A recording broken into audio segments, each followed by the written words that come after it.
Welcome to Yonsei University and the opening session of the first Global Engagement and Empowerment Forum on Sustainable Development. We have lots more content up ahead today, and of course we have many special speakers who are going to color the SDGs for us to help us understand how the interconnectedness requires and demands of us an aligned action.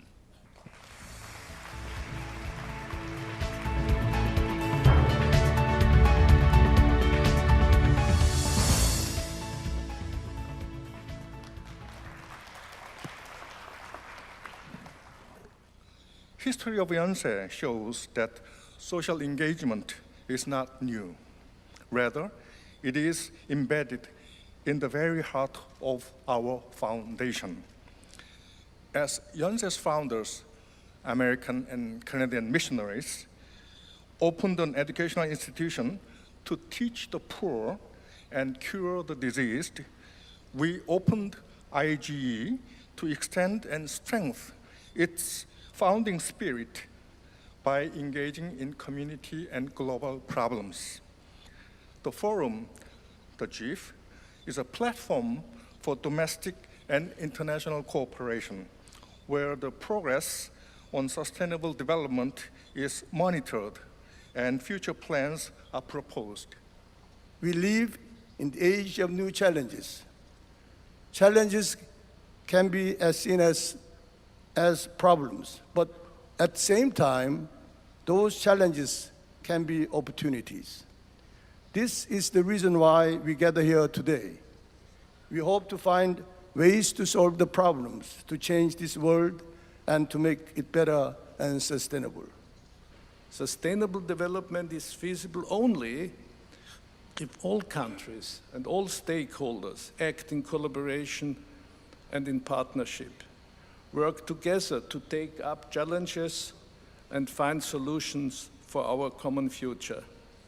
Let's go out and engage and empower others. Good luck and a lot of success.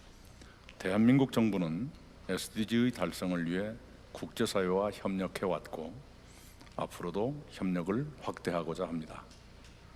대한민국은 원조받던 나라에서 원조하는 나라로 짧은 기간에 변모했습니다. 그런 대한민국이 개도국들을 지원하는 것은 영광스러운 책임이라고 저는 믿습니다.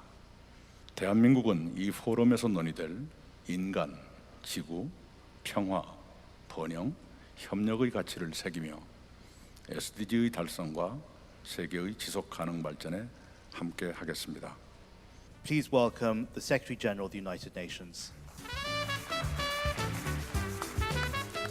It is clear that globalization, together with technological progress, have allowed us to have an immense increase in wealth, in trade, meaningful improvements in the well-being of the majority of the population in the world. But it is also true that the combination of these two factors has dramatically increased inequality in our world and has left a number of very tough problems to be solved. So we need to make sure that we use this blueprint that the Sustainable Development Goals represent to make sure that we are able to take full profit of the benefits of globalization and progressive and technological progress, but at the same time that we are able to eliminate the setbacks that we have been facing in the last decades due to the negative aspects of these same phenomena. And this is why I believe the UN can be a platform in which all key stakeholders, private sector, academia, civil society, governments, international organizations, can join together and discuss how can we make sure, when looking at artificial intelligence, when looking at genetic engineering, that we are able to transform those new tools into tools for the good of humankind and not into threats to our own societies and to our own future. That is why meetings like these are so important. That is why we count on your engagement and your empowerment. So my question is, how can we make good politics to support the SDGs and the climate change actions we need to have? The green economy is today the best economy. And those that will not bet in the green economy will probably have a grey future. This is a matter for global mobilization. This is a matter for enhanced ambition if we want to have a healthy planet. And this is a battle that is not yet entirely won. And there, the pressure over those that take political decisions is absolutely crucial. My appeal to students is to be ahead of professors and ahead of ministries of education and ask what is needed to prepare themselves for a world that nobody knows exactly how it will be, which means to give them the tools of reasoning, of adaptation, of the capacity to change and to use those areas of background that allow them to be prepared for whatever future will come, for whatever profession will come. Prepare everything for a world we don't know how it will be.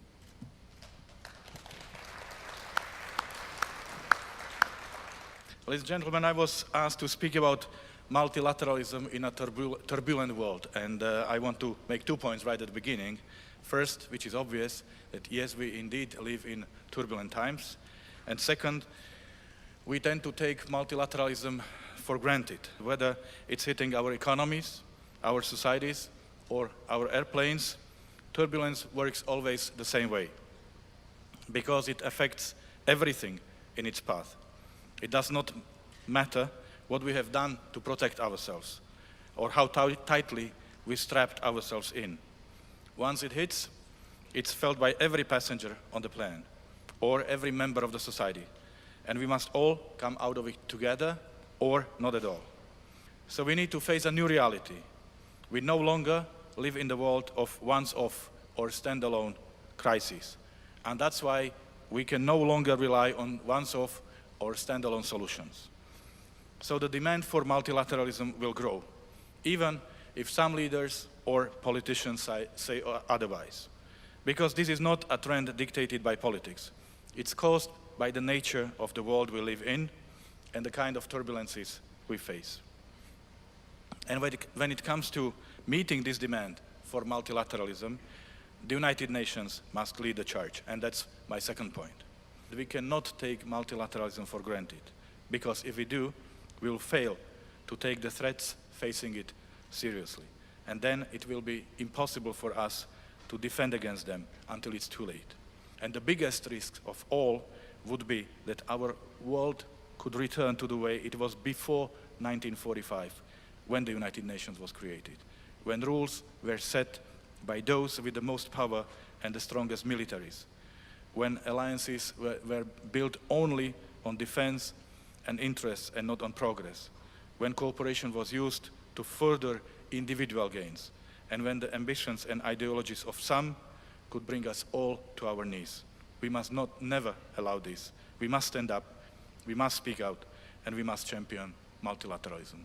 Through the means of elections, citizens are communicating to their government that they want less global involvement. So how do you engage the citizens of the country to sort of say, this is something that would benefit you on a domestic level? These people who unfortunately are gaining on popularity and strength and are elected in high positions in many countries now have one thing in common, that they are good at criticizing what's there, but they are very weak, very bad, and offering an alternative.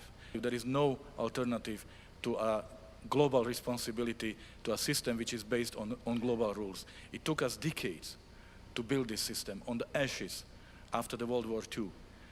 That's why the United Nations was created, and the regional organizations, to make sure that we will never ever find ourselves in the situation when individual interests of certain countries will cause a global drama and global tragedy on the world. Thank you very much, Mr. Miroslav Lajčák. Another round of applause for the President of the UN General Assembly, and thank you for your questions. We believe that the sport and the sport sector at large are a natural partner when it comes to achieving the United Nations Sustainable Development Goal. The sport at the service of humanity must go hand in hand with the human rights, putting people at the center. We must all understand that the world is changing, and we cannot afford for sport to lose its relevance. There is no space in the world anymore for lack of transparency, lack of openness, and lack of collective decision-making processes. We must change the way we interact with this planet. Otherwise, in the future, there will be no planet to interact with, at least not the planet as we know it. It is only through open dialogue, sharing, and collaboration that we can put sports and the world back on track. In fact, the SDGs would unlock $12 trillion of economic opportunity and create 380 million jobs by 2030 alone. We have a unique opportunity. And now is not the time to pause. Now is indeed the time to accelerate. In doing this, institutions must be strengthened to allow the rule of law and justice in every system of democracy. Civil society participation must be given credence and recognition in every governmental setup to convey the voice of the people. A system of equity, justice, and fairness is the only way of building a cohesive and problem-free society. Long live sustainable development. Long live Agenda 2030. Thank you.